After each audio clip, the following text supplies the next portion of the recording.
Hey, hello everybody. Scott Golden here with the World Class Championship Wrestling Review Series. We enter the month of July 1984, and the summer's about to heat up with new stars and old rivalries. We are into July the 7th, 1984. Gino Hernandez and George Weingroff to start us off after a review of a previous match. Weingroff, obviously, your babyface for this particular match, and we move into a four-match show. One thing I like is they do give matches time here. I don't necessarily like that they open with a match that's already happened. If you're watching for the first time, it's helpful. If you're watching repeatedly week to week, it's kind of wasteful. Weingroff takes a headlock, stays with it for the first several minutes. We then see him kind of take back over on Hernandez. Hernandez is a guy who really is almost better selling than on offense. I think in a lot of ways he reminds me of a Texas version or a Southern version of Ric Flair. Flair known for his selling, Flair known for his brashness, and I'm sure I have to seek out somewhere Flair versus Hernandez. I'm sure it happened. Probably Houston area might be a good place to start looking. But anyway, I see a lot of similarities there. He's definitely, I would even say, a better body than Flair, and a little bit more just what I would consider randomly athletic.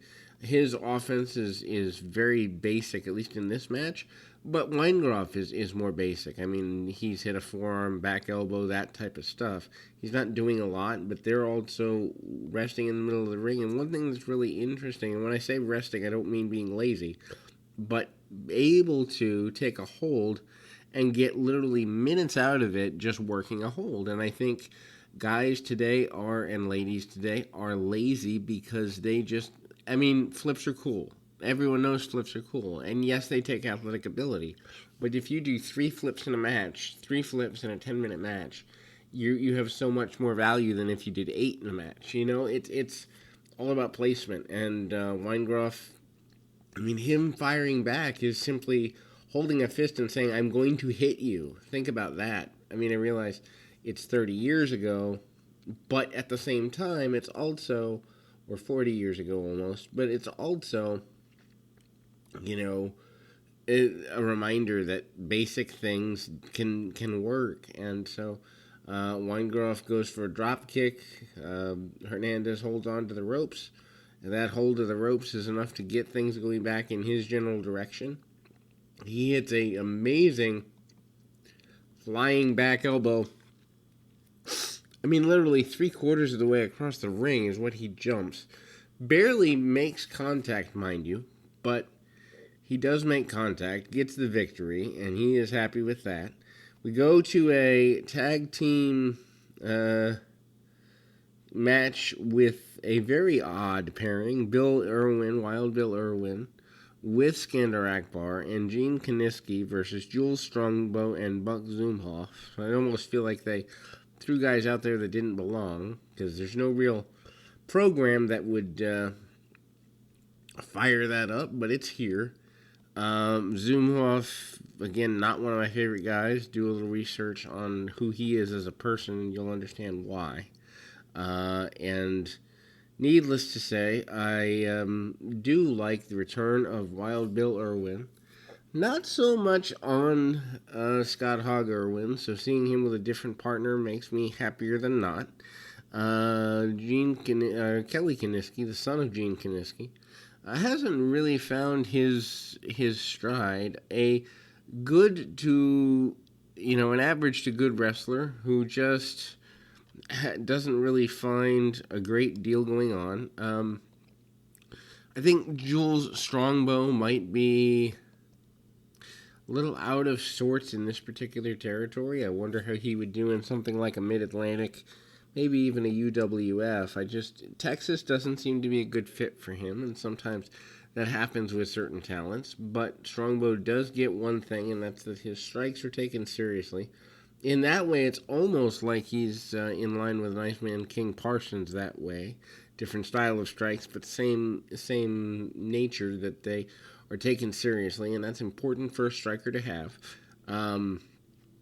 Matter of fact, when your strikes aren't taken seriously, it can kill a push, it can kill a career in a lot of cases. Anyway, Zumhofe makes his way in there, and I mean, Goofy spots the ring the bell spot. Just he's goofy himself in a lot of ways, just kind of like there and doing the boombox thing. And obviously, not a fan of that is Skandor Akbar, the boombox idea, and all of that, all that comes with that. Strongbow on the outside of the ring, really not a fan of what he's just generally seeing in there, and he's firing up a bit on the outside. We then, I mean, to me, this match is a little long, just because I don't really, I mean, of the four guys that are in there, if they weren't on the card, do we lose anything storyline wise? No. I think the one thing that, or a thing that World Class has going against it is, unlike a Smoky Mountain, unlike a World Class, unlike a not a World Class, a Mid South or Mid Atlantic, I don't think that those companies do as much of filler matches. Maybe I'll feel differently when I get there, but there's that, and then we see a diving elbow from the second rope by Irwin, which is surprising because we saw the reverse diving elbow in the previous match, and that's usually not something we see in the Territory Days guys doing the same move back-to-back matches. Maybe this was done differently, but the heels really beat down on Zumhofe quite a bit, and then they make their way back out there, but there is a pinfall here, and your heels do get your victory.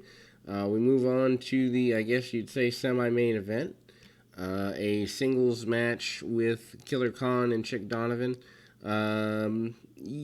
Important match because Khan is more Killer Instinct in this one than previous matches. The one thing I would say, Khan has kind of been wasted, seems like the wrong word, but underutilized or under aggressive to this point. We see, things like a short knee to the midsection, that sort of thing. Obviously, Khan getting the angle with Andre the Giant 1981-82 era, where Andre legit broke his ankle and they took a story, or made a story out of it. So Khan does have kind of that lethal reputation that had spread across the Western mags and that. So he goes to work on the leg of Donovan the entire time out. I mean, literally stomp, stomp, stomp, stomp, stomp, stomp, and obviously he gets almost, I would say, too aggressive. We see Von Erich's out to protect Chick Donovan. Not necessarily sure what that's about. Donovan had not really aligned himself terribly with partners, but we do see that, and the stoppage due to the danger is there. We see a weird tandem of Jimmy Garvin and the Missing Link versus Chris Adams and Kerry Von Erich. I say weird because, again, it feels thrown together. Garvin still being pursued by Stella Mae French, and Akbar there with Link, so therefore Akbar there with Garvin, which is kind of weird. Precious still at Garvin's side as well. Kerry, less than 3 months removed from his World Championship run. Kerry perhaps hotter than ever. Kerry and the Link, I would think, would be a singles match somewhere down the road. That wouldn't surprise me.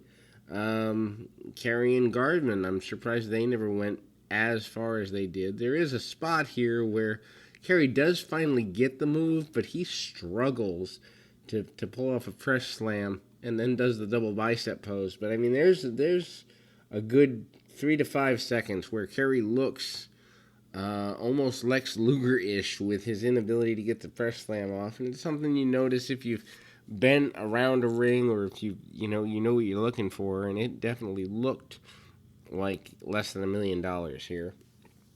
Uh, then we go, you know, Adams and Garvin still all these months later, probably one of the longer feuds in the territory days, other than the Freebirds and the Von Erichs. I think if they get to Christmas '84, they will have gone literally for 2 whole years in a feud. And I mean, imagine 2 months these days in a feud that makes sense. Well, I guess they do 2 months, but I wouldn't give them six.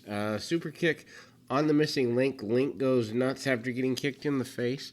I don't think Link particularly likes being kicked in the face, obviously, by his reaction, but it happened. And so we see Kerry Von Erich coming in and cleaning house. Garvin comes in, and he has his involvement. We do see the match break down all the way, and the referee stops things as chaos has ensued. Stella Mae French makes her way out to try to get her hands on Jimmy Garvin. Does a little bit. Doesn't get as much as she would like, but it's there.